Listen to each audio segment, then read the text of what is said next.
오늘 말씀의 제목이 있죠. 한번 우리 다 같이 한번 읽어보겠습니다. 시작. 악은 피곤해하지 않는다. 부제, 나의 틈은 무엇일까? 라는 말씀의 제목을 함께 은혜를 나누겠습니다. 악은 쉽게 물러서지 않는다. 오늘 본문의 1절에서 3절을 보면 사도 바울이 벨리스 총독 안에서 2년간 감금된 후 그의 후임자인 베스도가 부임합니다. 그가 부임한 지 불과 3일 만에 예루살렘으로 올라가자 유대 지도자들은 곧바로 사도 바울을 고소하며 이렇게 말합니다. 사도 바울을 예루살렘으로 데려가 재판을 다시 받게 해 주십시오라고 제안한다는 것입니다. 하지만 유대인들의 속셈은 재판이 아니라 암살이었다는 것입니다. 그들은 길목에 매복해 사도 바울을 죽이려 했던 것입니다. 이 장면은 우리에게 한 가지 진실을 분명히 보여준다는 거예요. 무엇인가? 악은 쉽게 물러서지 않는다는 사실입니다.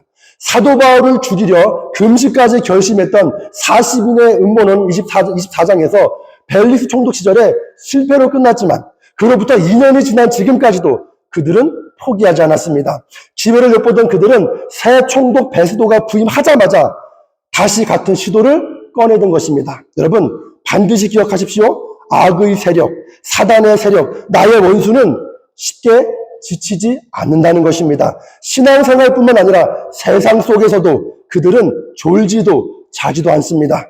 문이 닫히면 문 밖에 눌러 앉아 뚫고 들어올 틈을 집요하게 노린다는 것입니다.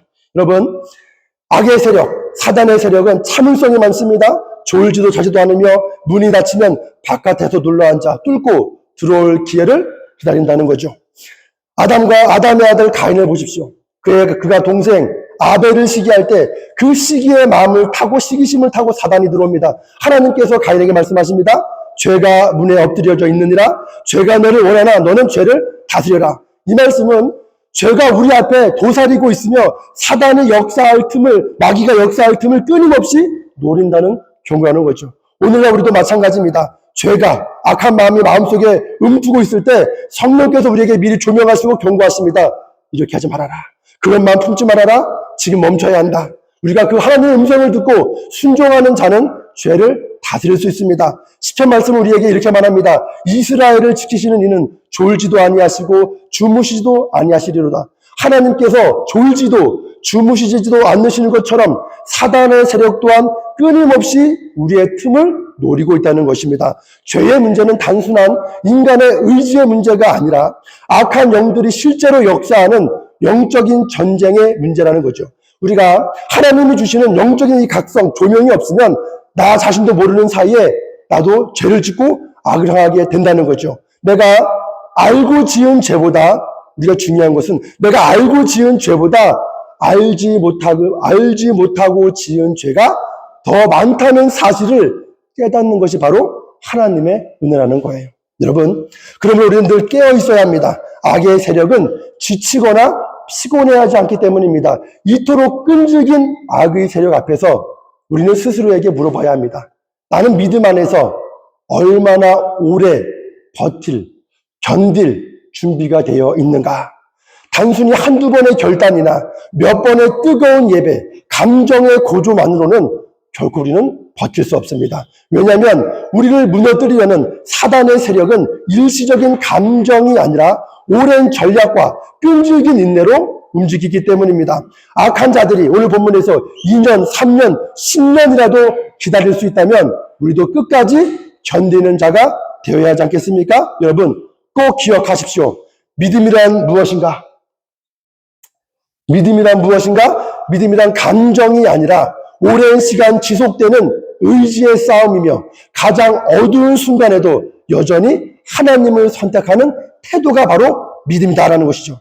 여러분, 두 번째로 헤롯 아그리파 2세, 우리가 비웃지만 부러워하는 대상. 여러분, 오늘 본문 사도행전 25장 23절에 보면 사도 바울을 신문하는 자리에 총독 베스도와 아그리파 왕이 등장합니다. 그들은 마치 권위 있는 재판장처럼 앉아있다는 거죠. 이 장면은 겉으로 보면 매우 인상적입니다.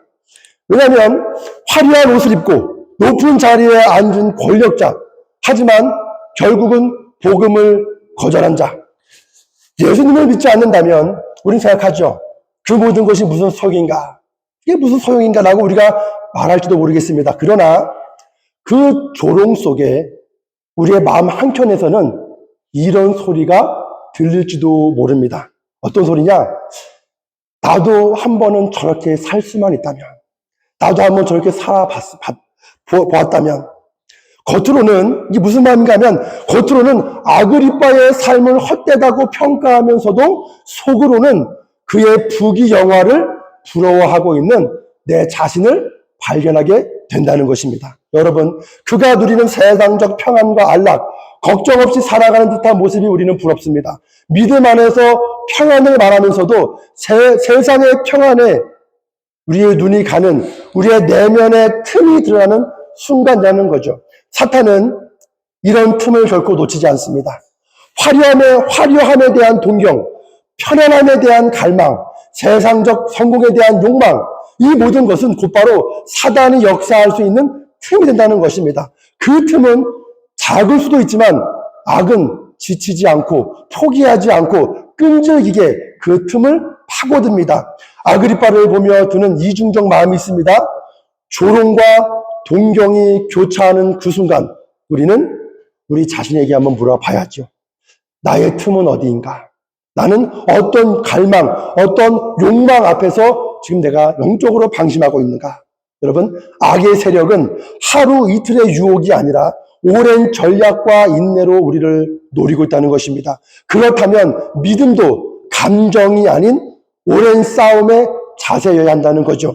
끝까지 견디는 자, 깨어있는 자만이 이 영적 전쟁에서 승리할 수 있다는 것입니다. 여러분, 잘 생각하세요. 믿음이란 감정이 아니라 오랜 시간 지속되는 의지의 싸움이며 가장 어두운 순간에도 여전히 하나님을 선택하는 태도라는 사실을 꼭 기억하시기를 바랍니다. 배수도의 이중성 속에 비춰진 우리의 이중성, 예수님의 고난, 하지만 너무 힘들지는 않게 해주세요.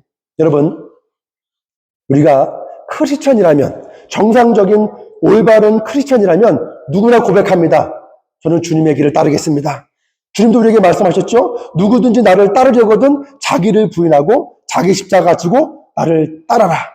우리는 영생의 길, 주님이 허락하시는 영생의 길을 바라보며 주님의 길을 따르겠노라 우리는 결단합니다.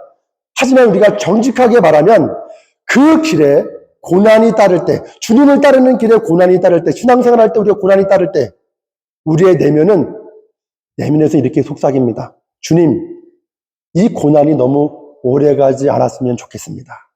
이 고난이 너무 깊지 않았으면 좋겠습니다. 그래도 사람들 앞에서 꼬리는 되지 않게 해주세요.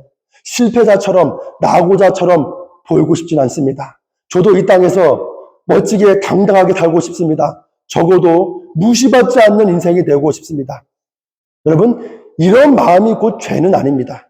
크리스찬도 세상 속에서 영향력 있게 살아갈 수 있습니다. 그러나 문제는 무엇이냐? 그 길을 선택하는 방식이 있다는 거죠. 하나님을 등지고 인간적인 계산과 인간적인 힘으로 성공을 추구하는 길은 하나님께서 기뻐하시지 않는 길이라는 사실입니다. 오늘 보면 구절을 보십시오. 배수도가 유대인의 마음을 얻고자 하여 이런 표현이 나오죠. 배수도는 사도 바울이 무죄임을 알고 있었습니다. 그러나 그는 유대인들의 환심을 사기 위해 정의보다 자신의 정치적 입지를 선택합니다. 그의 내면에서 이런 목소리가 그 자신에게 들렸을지도 모릅니다. 내가 먼저 살아야 정의도 있는 거지. 지금 내 자리가 위험한데 사도 바울 하나 감싼다고 뭐가 달라지는가? 정치적으로 손해를 볼 순 없지. 이것이 바로 악한 영이 들어오는 틈이라는 거죠. 그 틈은 내가 먼저 살아야 한다는 자기 보존의 본능, 세상적 기준의 성공에 대한 집착에서 생긴다는 것입니다. 우리 안에도 이와 비슷한 말들이 울립니다. 우리 안에서도 울립니다. 신앙생활 하다가 예수님도 좋지만 세상에서도 인정받고 싶습니다. 정의도 중요하지만 나부터 살아야죠. 믿음도 중요하지만 내가 먼저 살아야 믿음도 생기죠. 내가 성공해야 하나님 영광도 드러나는 거 아닐까요? 이러한 이중적인 마음은 우리 모두가 갖고 있을 수 있는 솔직한 신앙 현실이라는 거죠. 그러나 주님이 우리 인생의 주인 되시기를 바라며 우리 마음의 중심을 항상 보십니다. 무엇을 우선순위에 두고 있는지, 어디에 믿음을 두고 살아가는지를 깊이 들여다보신다는 거죠. 그리고 이렇게 우리에게 조용히 물으십니다. 언제까지 너는 인간적인 방식으로 살아가려 하느냐? 언제까지 세상의 기준으로 성공과 실패를 판단하려 하느냐? 주님은 우리를 매일 찾아오십니다. 이 시간에도, 지금 이 시간도 포기하지 않으시고 우리의 각 심령 가운데 우리를 찾아오십니다. 매일 조용하지만 끈질기게 우리의 내면을 두드리십니다. 나의 방식으로 해보지 않겠니? 지금은 손에 갖고 실패처럼 보여도 나를 의지하며 나에게 묻고 나와 함께 걷지 않겠니? 주님은 오늘도 지금도 우리의 틈을 보시고 그 틈으로 들어오려는 악을 막기 위해 말씀하십니다. 악의 세력은 지치거나 피곤해하지 않는다. 그러니 너는 깨어 있어라. 나와 함께 걸어가자. 내 방식은 결코 헛되지 않단다. 여러분, 우리 안에 악이 들어올 수 있는 틈은 언제나 존재합니다. 그 틈은 대개 어떤 방식이냐? 세상의 방식에 대한 미련, 세상의 방식에 대한 타협에서 비롯된다는 거죠. 이것이 바로 사단이 틈타는 방식입니다. 우리 안에 있는 합리적인 변명, 세상의 계산 속에서 하나님의 뜻보다 내 안위를 먼저 고려하게 만들고 믿음을 잠시 뒤로 미루게 만든다는 거죠. 그러나 주님은 그 틈을 보시고 우리로 하여금 자기 부인을 통과하여 참된 자유와 승리로 인도하시기를 원하신다는 거예요. 오늘 지금 이 시간 주님의 음성에 귀 기울일 수 있기를 소망합니다. 나의 방식으로 한번 도전해보지 않겠냐? 나의 방식으로 한번 살아보지 않겠는가? 여러분, 네 번째, 아그리빠 왕 대 사도 바울, 누가 진정한 자유인인가? 이 세상의 눈으로 보면 아그리빠 왕은 자유로운 자처럼 보입니다. 그는 권력과 명예, 지위와 부를 누리며 세속적 성공의 가장 정점에 서 있습니다. 그러나 그 자유는 실상 허상입니다. 잠시 있다 사라지는 안개와 같으며 오히려 자기 자신이라는 감옥 안에 갇혀있는 자였다는 거죠. 그는 죄의 보이지 않는 사슬에 묶인 진정한 죄수, 포로였습니다. 여러분, 놀라운 사실은 예수님께서 그러한 그에게조차 구원의 기회를 끊임없이 주시겠다는 점입니다. 악이 예수님을 죽이려 했던 헤롯 대왕 때부터 복음은 헤롯 가문을 향해 문을 열었습니다. 세례 요한을 죽인 헤롯 안티파스에게도, 사도 야고보를 죽인 헤롯 아그리파 1세에게도, 오늘 본문에 등장하는 그의 아들 헤롯 아그리파 2세에게도 하나님은 사도 바울을 통해 다시 한번 헤롯 가문을 찾아오셨습니다. 여러분, 예수님의 사랑은 인간의 이성과 상식을 초월합니다. 예수님은 원수의 집안에도 찾아가십니다. 그들을 향한 구원의 문을 끝까지 열어두십니다. 무려 50년 이상 헤롯 가문을 향한 복음의 손길은 멈추지 않았습니다. 하지만 헤롯 아그리파 2세는 바울 앞에서, 복음 앞에서 끝내 믿음의 한 걸음을 내딛지 않았다는 것입니다. 구원의 문턱까지는 왔으나 영원한 자유를 눈앞에 두고 스스로 자유의지로 등을 돌린 자가 되고 말았다는 것입니다. 반면에 아그리파 왕 앞에 서 있는 사도 바울은 쇠사슬에 묶인 죄수의 신분이었습니다. 그러나 실상 그는 누구보다도 자유로웠습니다. 그의 육신은 감금되었지만 그의 영혼은 진리의 하늘을 알고 있었습니다. 그는 제국의 심장부, 로마 제국의 심장부, 로마 황제의 그림자 아래에서도 담대히 하나님의 말씀을 전하는 하나님의 대사였습니다. 진정한 자유는 무엇인가? 외적 조건에서 오는 것이 아니라는 거예요. 진정한 자유는 무엇인가? 오직 예수 그리스도 안에서 주어지는 은혜, 선물이라는 것이죠. 여러분, 진리 대신 예수님은 우리에게 말씀하십니다. 진리가 너희를 자유케 하리라.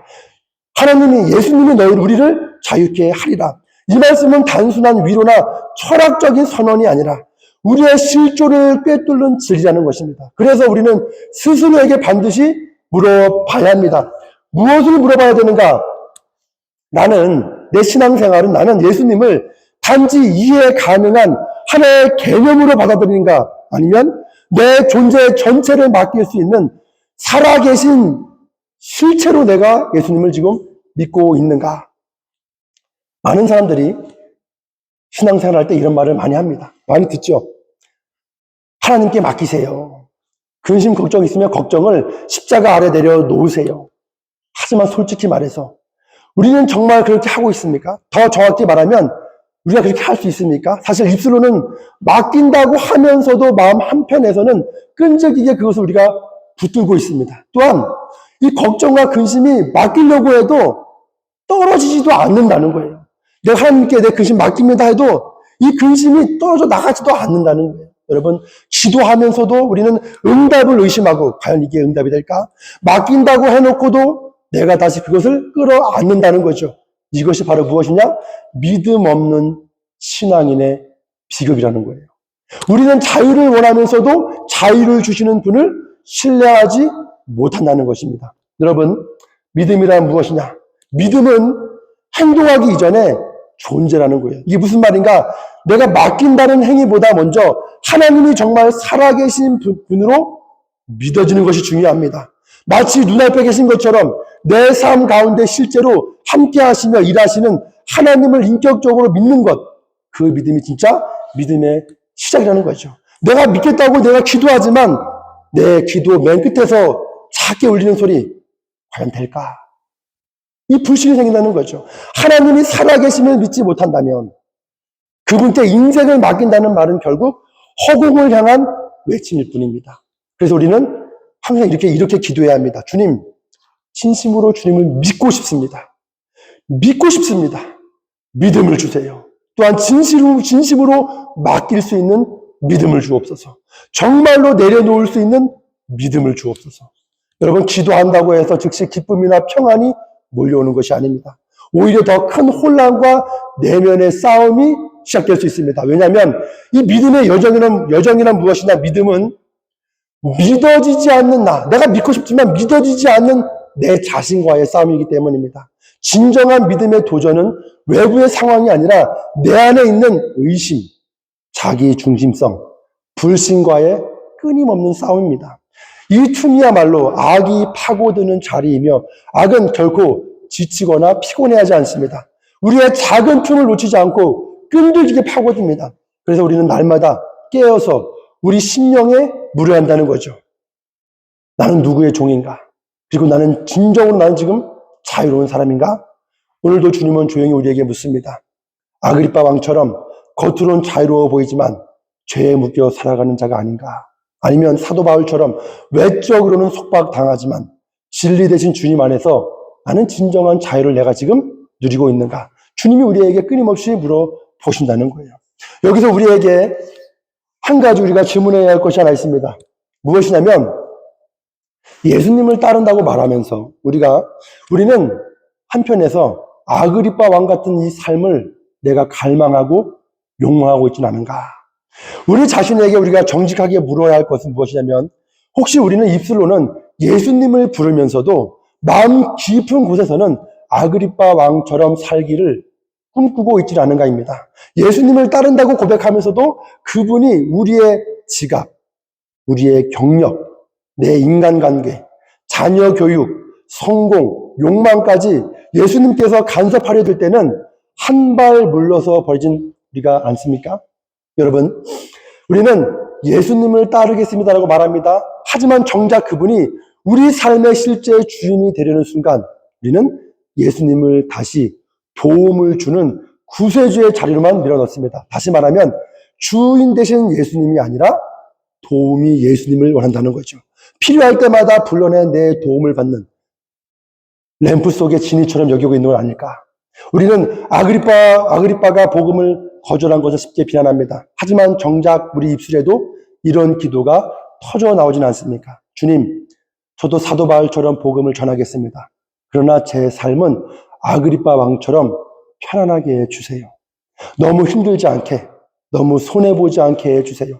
예수님을 따르면 분명히 예수님은 우리를 가장 좋은 길로 인도하십니다.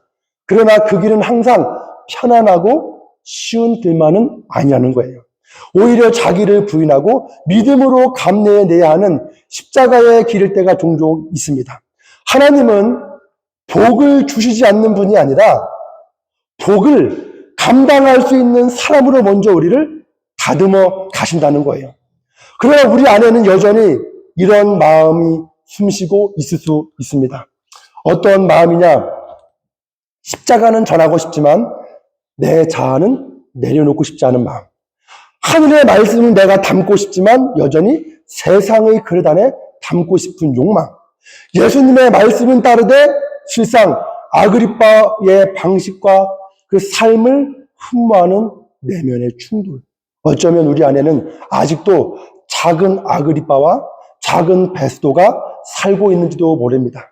예수님의 가치를 따른다고 말하면서도 실제로는 세상의 기준을 더 신뢰하고 따르고 있는 틈이 있는 것입니다. 그 틈이 바로 악의 세력에 지치지 않고 파고드는 통로가 된다는 것입니다. 악의 세력은 한 번의 거절로 물러나지 않습니다. 계속해서 우리의 틈을 노리고 우리가 다시 아그리빠처럼 살기를 유혹합니다.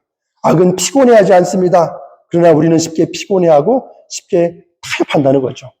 예수님은 단 한 번도 누구든지 나를 따르면 더 편해질 것이다 라고 말씀하신 적은 없습니다. 예수님은 이렇게 말씀하시죠. 누구든지 나를 따르려거든 자기를 부인하고 자기 십자가를 지고 나를 따라와라. 여러분, 이 부르심 앞에서 우리는 스스로에게 묻고 진실하게 우리 스스로에게 대답해야 합니다. 나는 지금 누굴 따르고 있는가? 나는 지금 누구처럼 살기를 진정 원하는가? 내 안의 틈은 어디며 그 틈을 통해 어떤 세상적 유혹이 지금 들어오고 있는가?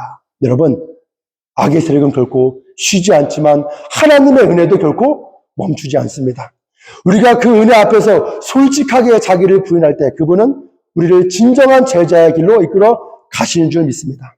여섯 번째로, 아그리빠 가문의 역사, 반복되는 비극의 시나리오.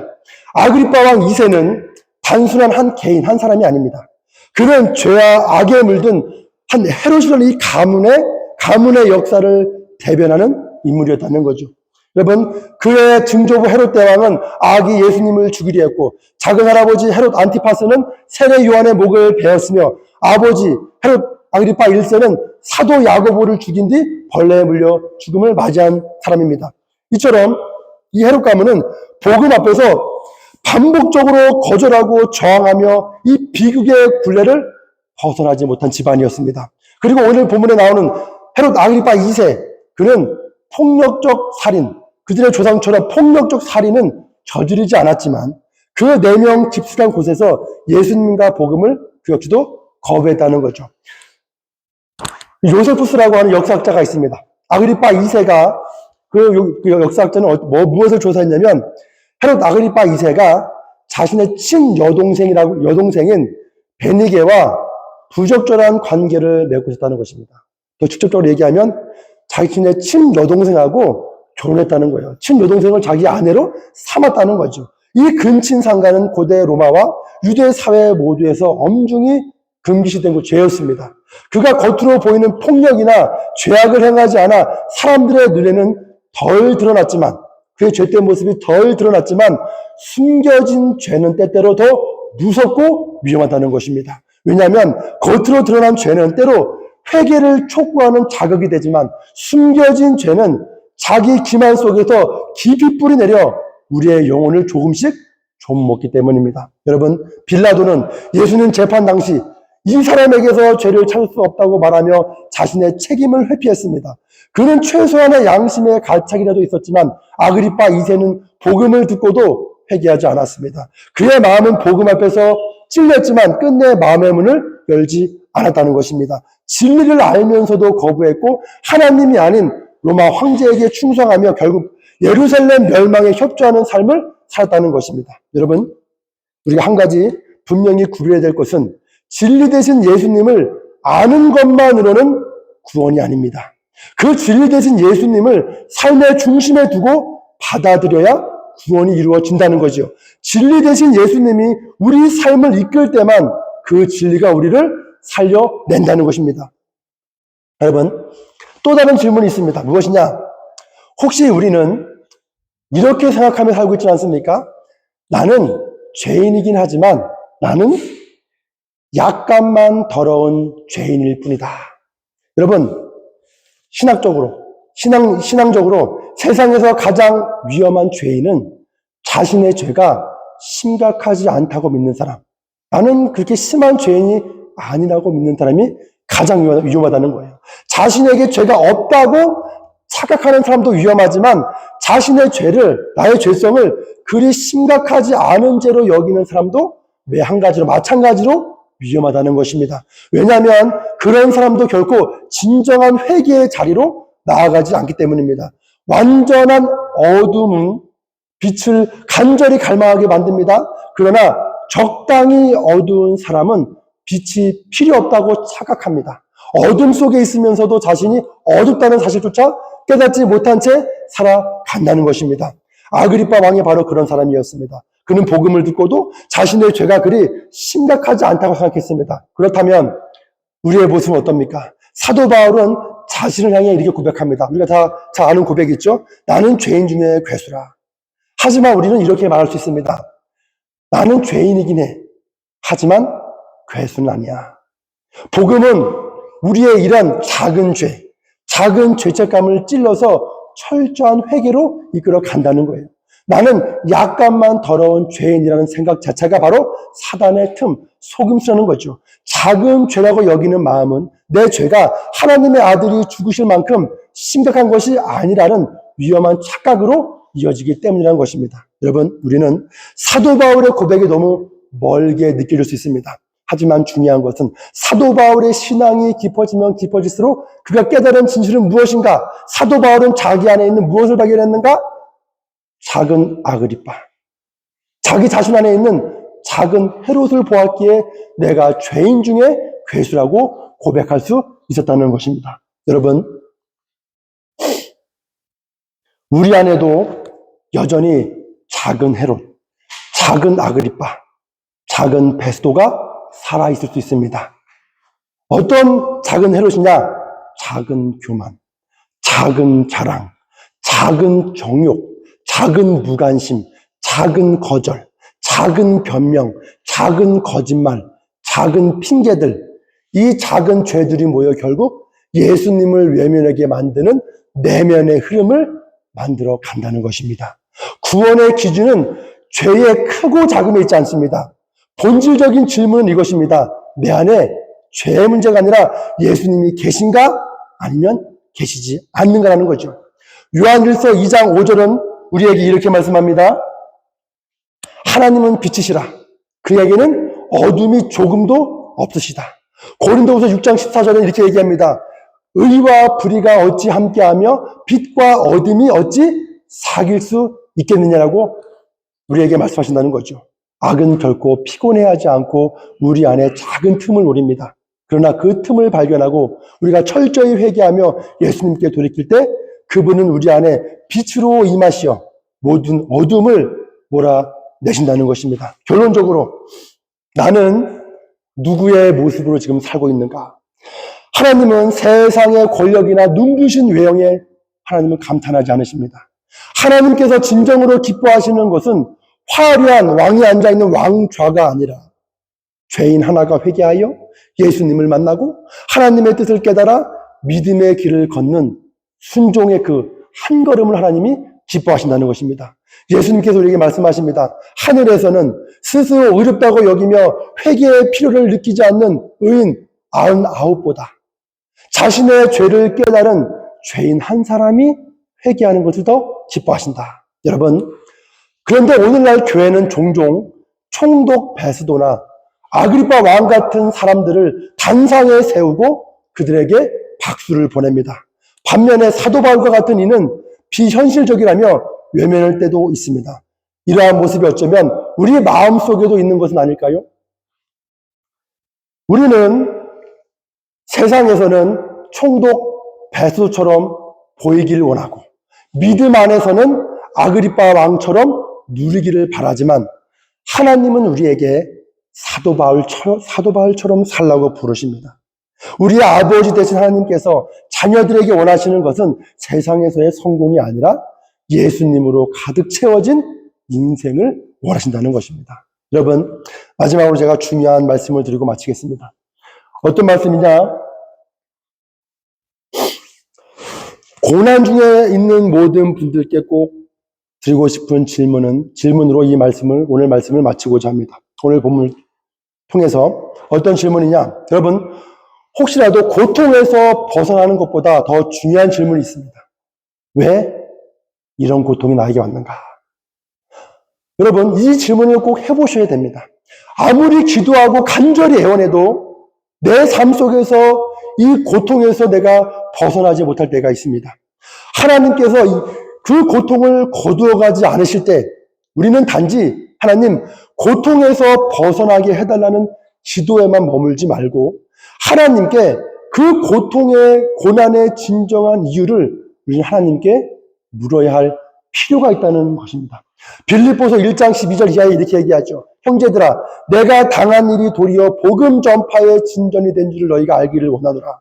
이러므로 나의 매임이 그리스도 안에서 모든 시위대 안과 그 밖의 모든 사람에게 나타났으니 형제 중 다수가 나의 매임으로 말미암아 주 안에서 신뢰함으로 겁없이 하나님의 말씀을 더욱 담대히 전하게 되었느니라. 사도 바울이 감옥에 갇힌 상태에서 그의 고백을 하는 거죠. 여러분, 기도의 방향을 묻다. 우리는 고난 앞에서 본능적으로, 우리는 고난 속에 있을 때 우리는 우리의 육신적 본능적으로 우리는 이렇게 기도합니다. 하나님, 이 고난, 이 고통에서 제발 벗어나게 해주십시오. 이 문제에서 빨리 건져주십시오. 사실 이 기도는 너무나 자연스럽고 당연합니다. 그러나 오늘 하나님께서는 우리에게 이렇게 묻고 계실 수도 있습니다. 그 고통에서 벗어나는 것만이 너에게 진정 필요한 일이냐? 그 고통이 너를 부르고 있지는 않느냐? 그 고난의 이유를 너가 나에게 지금 묻고 있느냐? 여러분, 고통을 해석하는 새로운 시선이 우리에게 필요하다는 거죠. 고난은 단순히 벗어나야 할 고통만이 아닙니다. 고통은 결코 무의미하지 않습니다. 하나님의 뜻 안에서 해석되지 않은 고통. 잘 생각해 보세요. 하나님의 뜻 안에서 우리가 해석하지 못한 고통, 해석되지 않은 고통은 그저 괴로움이지만 그 고통이 하나님의 목적을 담고 있을 때 그것은 우리를 성숙하게 하고 하나님의 뜻을 이루는 통로가 된다는 거예요. 시편 34편 19절에 의인은 고난이 많다고 얘기했습니다. 의인은 고난이 많으나 여호와께서 그 모든 고난에서 건지신다. 여기서 우리가 붙들어야 할 말씀은 하나님께서 고난을 단순히 없애신다는 약속보다 그 고난의 목적을 깨닫는 것입니다. 여러분, 사도 바울을 보십시오. 감옥이 길이었습니다. 사도 바울은 억울하게 복음을 전하다 감옥에 갇혔습니다. 인간의 눈에는 실패와 좌절일 수 있습니다. 그러나 사도 바울은 그 고난의 한 가운데서 하나님의 뜻을 보았습니다. 그는 감옥에서 빨리 나가게 해달라고 기도하지 않았습니다. 오히려 감옥에 갇힌 것을 기뻐하며 그 안에서 이렇게 간구했습니다. 로마로 가게 해주십시오. 가이사 앞에 서게 해주십시오. 왜냐하면 감옥이야말로 그에게 복음의 문이었고 사명의 길이었으며 그곳에서의 시간 자체가 주님의 뜻이 이루어지는 거룩한 시간이자 고난의 시작과 끝이 맞닿는 지점이었기 때문입니다. 여러분, 빌립보서 1장 12절에서 사도 바울이 고백합니다. 나의 매임이, 나의 묶임이, 나의 감옥의 갇힘이 도리어 복음 전파의 진전을 이루었다. 이 고백은 감옥의 의미를 완전히 새롭게 해석하는 거였습니다. 우리의 기도를 생각해 보세요. 우리의 기도는 이삭을 위한 인내인가? 이스마엘을 위한 조급함인가? 아브라함은 하나님의 약속을 기다리지 못하고 이스마엘을 낳습니다. 이것은 인간의 조급함에서 나온 열매였고 하나님의 완전한 뜻은 아니었다는 거죠. 우리가 기도할 때 하나님의 뜻을 알지 못한 채 조급함에만 빠지면 그 응답은 축복이 아니라 또 다른 짐이 될 수도 있습니다. 우리는 하나님의 응답을 이삭처럼 인내하며 기다리고 있습니까? 아니면 당장의 결과만을 바라보는 이스마엘 같은 마음은 아닌가 살펴봐야 한다는 거죠. 마지막으로 고통의 이유를 묻는 기도로 나아가자. 여러분, 지금 감당하기 힘든 고난 가운데 있습니까? 그렇다면 단지 고통에서 벗어나게 해달라고 하는 그 기도에만 머무르지 마십시오. 기도의 방향을 바꿔야 할 때입니다. 하나님의 시선으로, 하나님의 계획을 따라 하나님의 뜻을 묻는 기도로 나아가십시오. 하나님, 왜 이 고통입니까? 왜 나에게 이 고통을 주셨습니까? 이 고통을 통해 제가 배워야 할 것은 무엇입니까? 이 고통의 끝에서 이 길 끝에서 하나님이 보여주시는 것은 무엇입니까? 여러분, 고난은 사탄의 공격이 아니라 하나님의 부르심일 수 있습니다. 고통은 우연한 사고가 아니라 하나님의 손짓일 수 있습니다. 감옥은 끝이 아니라 복음의 문일 수 있습니다. 감옥은 막다른 길이 아니라 새로운 출구가 될 수 있다는 거죠. 여러분, 사도 바울처럼 감옥을 뚫고 로마로 향하는 하나님의 길을 보며 담대히 나아가시기를 간절히 축원합니다. 제일 처음 제목 있죠? 악은 피곤해하지 않는다.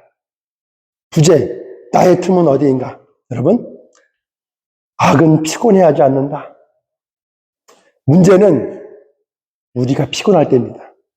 우리가 지치고 포기할 때입니다. 기도를 멈추고 말씀 읽기를 미루며 예배를 선택 사항처럼 여기는 그 순간 악한 마귀는 바로 그 틈을 놓치지 않습니다. 더 무서운 것은 무엇이냐? 내가 이미 포기하고 있다는 사실조차 깨닫지 못할 때입니다. 아담과 하와, 가인, 가룟 유다 그리고 욥을 시험하던 마귀는 늘 조용히 그러나 집요하게 그런 틈을 찾아옵니다. 세상 기준으로 보면 베스도 총독과 아그리파 왕은 성공자처럼 보일지 몰라도 하나님 기준에서 그들은 누굽니까?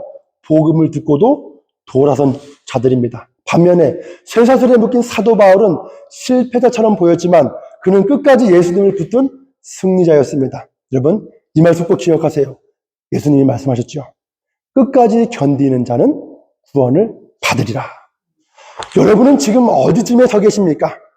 믿음의 작은 포기들이 모여 믿음 전체가 무너지는 시작점에 서 계시진 않습니까? 내 자신에게 우리가 정직하게 물어봐야 할 것은 나는 지금 견디고 있는가? 아니면 천천히 무너지는 중인가? 기도가 부담스러우시나요? 말씀이 지루하게 느껴지시나요? 예배가 귀찮게 다가오시나요? 그렇다면 이미 악한 자가, 악한 세력이 우리의 마음에 문틈을 비집고 들어오고 있다는 신호일 것입니다. 오늘 이 시간 작은 포기의 사슬을 끊고 다시금 결단할 수 있기를 바랍니다. 예수님이 우리에게 하신 말씀, 끝까지 견디는 자는 구원을 받으리라. 우리 찬양